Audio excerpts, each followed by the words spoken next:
Good morning and welcome back once again.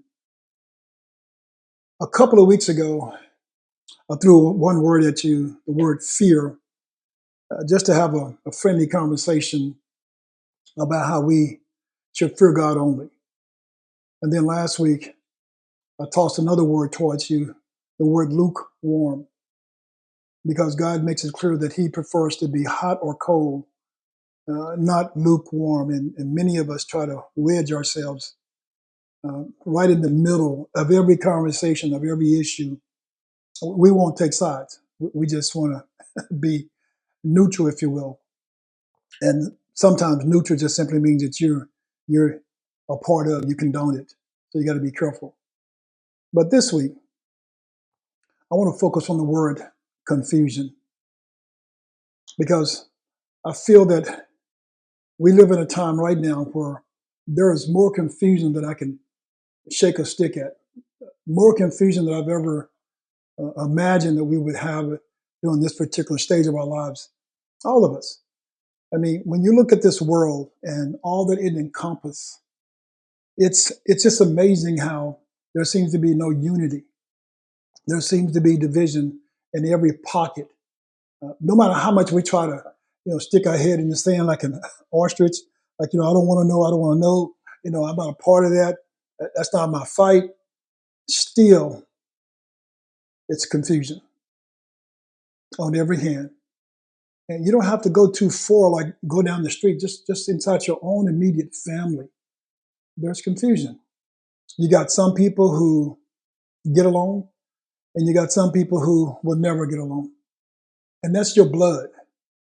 And so we realize that God makes it clear in First Corinthians. Paul is making the statement, for God is not a God of disorder or out of peace. And what he's saying is, and we've heard this statement before, that God is not the God or the author of confusion. God is not the author of confusion. But in every setting that you sit in nowadays, there's confusion at that table. In every situation that you involve yourself in, it's mainly because somebody is confused. I think it all evolves around everybody being so opinionated. And I told you when I grew up, my father, you didn't have an opinion in his house. What he said went, and that was just it. You didn't get a chance to rebuttal or to share your opinion. You realize that, hey, when he said it, he meant it. There's no need having a conversation. You just got to comply or you got to move on. I'm not saying we got to be that strict, but I'm saying uh, I knew the score. I wasn't guessing, you know, did he get my point? Did she understand what I was saying? No, no, no. When my father laid it down, it was the law. And that was it. I mean, end of story. Nowadays, our children are debating with us, and we sit there and we go back and forth like they're grown. And sometimes we let them win the conversation. I don't know about you, but I'm confused with that kind of parenting. They call it gentle parenting or some type of parenting that I'm just not accustomed to. And what I like to do is, for this particular conversation, is to dive in the conversation, the difference between the fruit of the Spirit and the fruit of your flesh. Now, we all know those 9 attributes, if you will, 9 characteristics.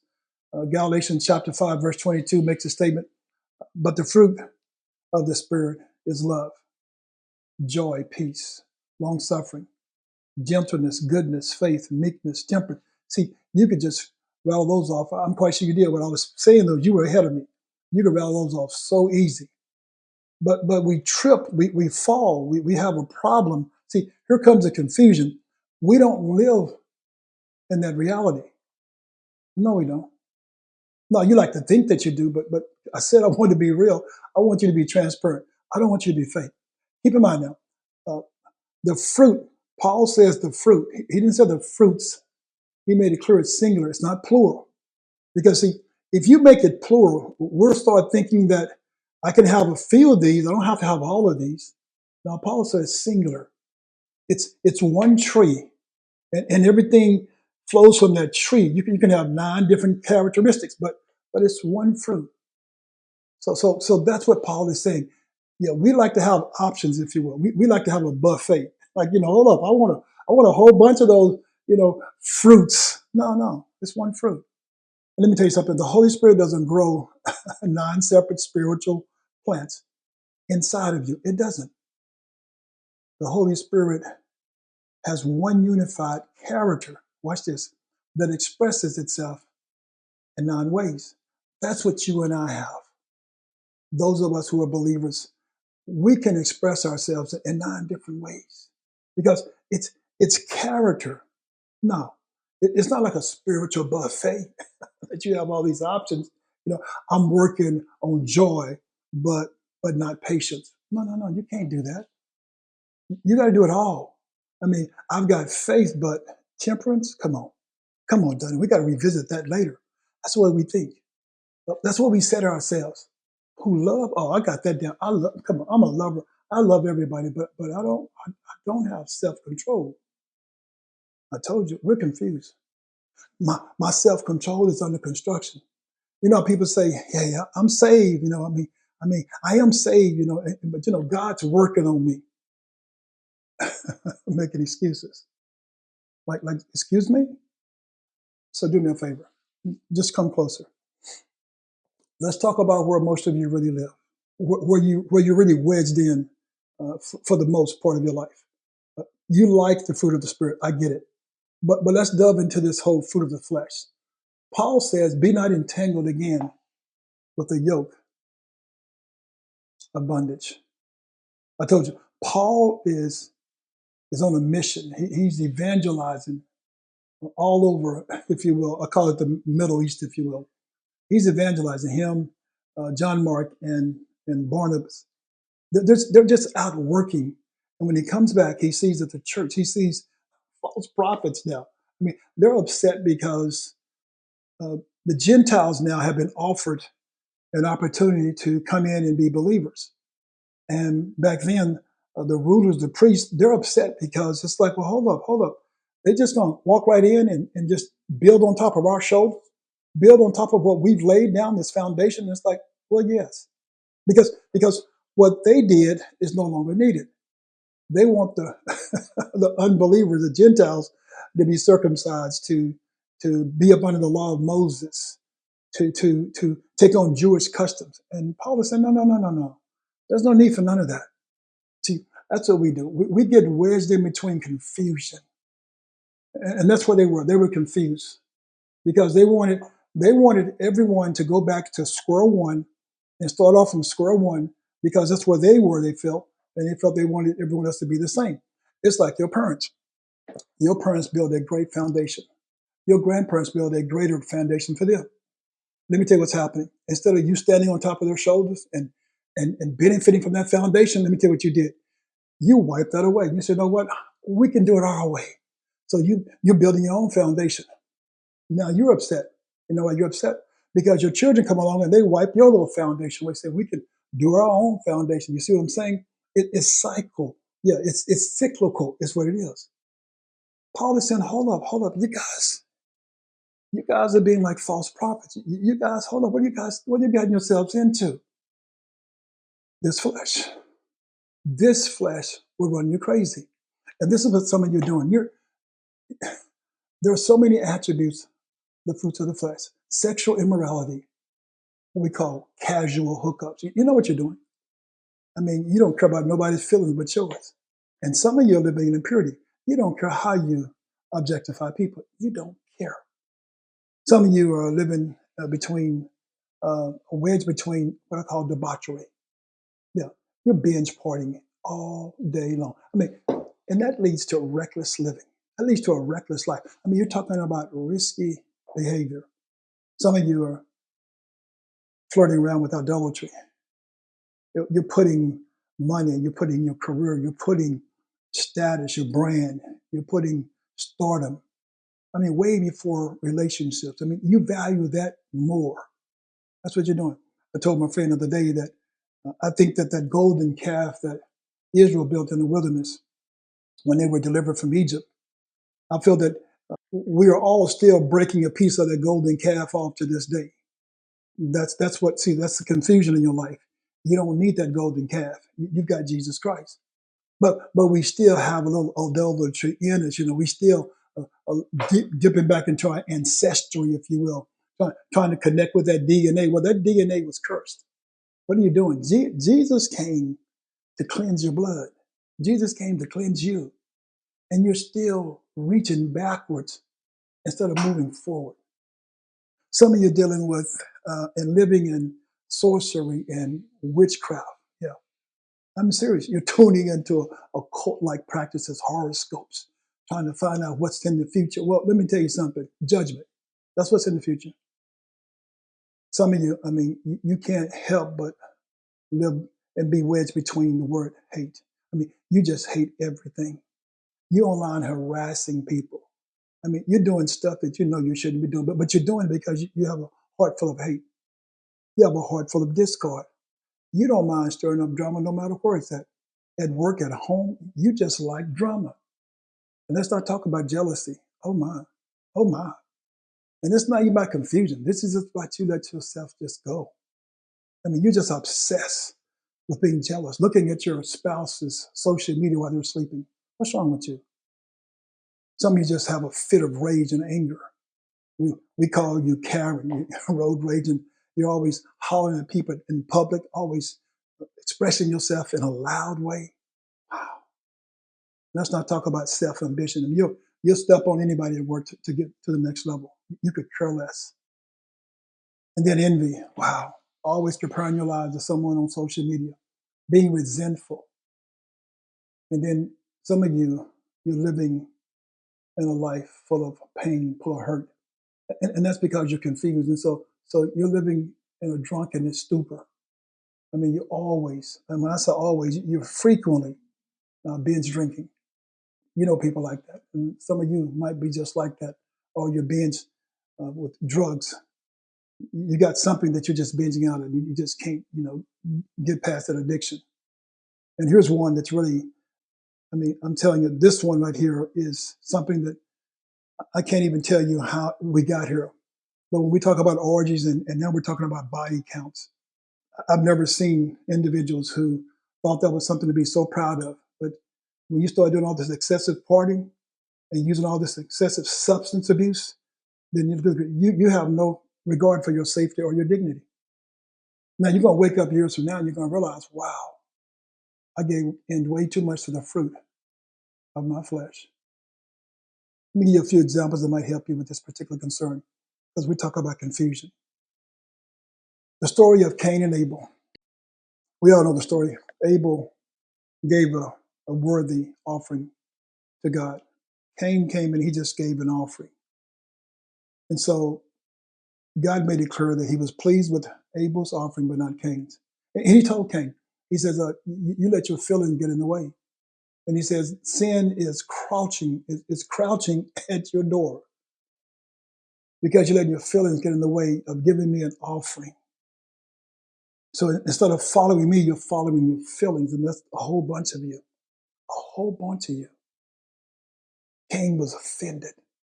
Instead of addressing the issue, no. He keep replaying that thing in his mind. He keep letting it build up, and so until he explodes. That's what some of you do.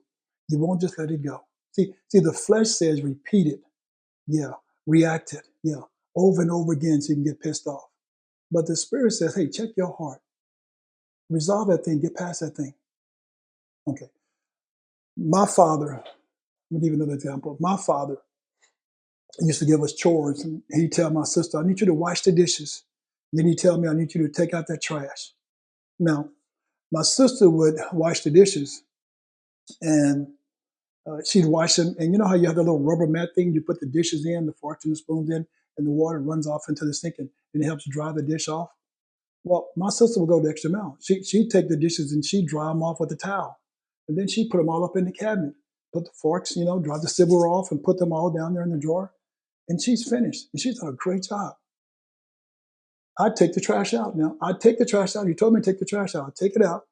I'll bring the trash can back in, and I wouldn't put a bag in the trash can. Now, second of all, I didn't wash the trash can out. It stinketh. I didn't wash it. I just brought the trash can back in the house. He told me to take the trash can out. I did it. I did my job. He come home.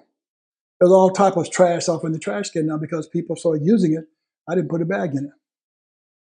Who you think gave the best offering? Me or my sister? Of course. My sister did. She's rewarded. She's given what I call the first fruit, her best. I gave just an effort. Now, I knew the requirement. I knew the trash can should be washed out, the bag should be put in. I knew the requirement, but I did exactly what he asked, take the trash out. But I knew his requirement. And so guess what? Yeah, I wasn't rewarded. I wasn't compensated. Joseph runs into temptation. I call this a spiritual win. Joseph runs into temptation. Now Joseph has the opportunity that some people say of a lifetime. It's private. Potiphar's wife, she's not going to tell nobody. She's got a place off to herself. She's got her own guardsmen, so nobody's going to let anybody in. And Joseph could go in and pleasure himself up under all this pressure. Let me tell you what most of you would do. You take advantage of it. You would go in and dive in head first because nobody's going to know. But what does Joseph do? Joseph runs. That's what he does. Joseph run. Now, me and you, let's be for real. Joseph ran from an opportunity. You and I, we'd run right into the opportunity, I'm quite sure. We'd bust our head wide open. That's what some of you are doing right now. I call it late night temptation. You had your phone rings at 12 o'clock. My daddy always told me nothing happens good after 12. You pick up the phone, you know it's trouble, but you're going to pick it up because it's an opportunity. You're in somebody's DMs that, doing stuff you shouldn't be doing. I call it bad habits. You say, nobody's watching except God. Yeah, nobody's watching. Right. God is watching. Joseph had a spirit to leave a situation. You have a spirit, yes, to become more entangled, engaged, embrace the situation. That's what you do. That's because of the fruit of the flesh. You remember a story about David and Bathsheba? David lets his flesh win. David saw, David stayed, David stirred. We all want to stir. And David sinned. I don't care what nobody say. You see a woman naked up on a balcony floor, taking a bath, and I'm quite sure she was beautiful. David saw, and you might have saw it, been innocent. You wasn't looking. It just happened. She right there. But David stayed. That's a problem. Then David stirred.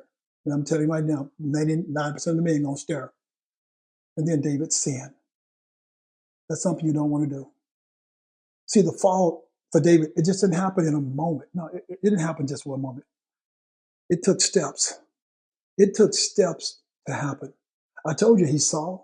Look at the steps. He stayed, he stirred, and he sinned. Now, really and truly, this could wrap up this whole message, this whole conversation. When you get confused, you see, confusion will make you see it, stay there looking at it, stare at it, and then sin. It's like scrolling, on the internet, scrolling on your phone, scrolling on your tablet. Yeah, you see something, you stay there looking at it. You stare a little bit too long, and you find yourself sinning. No one that you know wakes up in the morning and says, I'm just going to get up and ruin my life today. Nobody does that. It's small steps, though, going down the wrong direction that ruins your life. Then we have Brother Daniel. Daniel was so disciplined. He has a spirit to win. Daniel has that fruit of the spirit to win. Daniel's situation was so bad when you look at it, but he didn't panic when pressure came. Most of us are going to panic. Why? Because guess what? Because we don't have a pattern of walking with God. No. We want to get on our knees and start praying when that pressure comes.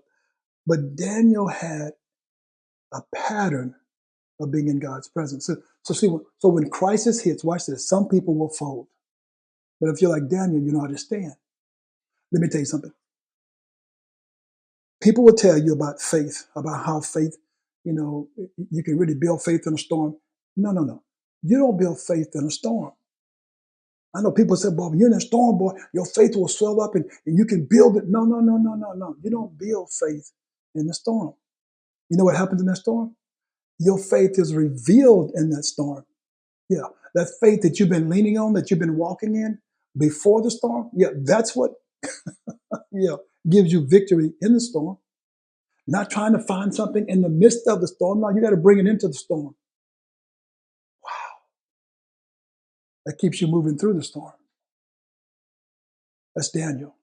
I pray that's you. I pray that's where you want to be. I pray that's where you need to be, because that's where we all need to be. I told you, we've let so much stuff be poured into us that we are so confused. I'm serious. We are confused. We don't have a lifestyle when it comes to the fruit of the Spirit. We don't have a lifestyle.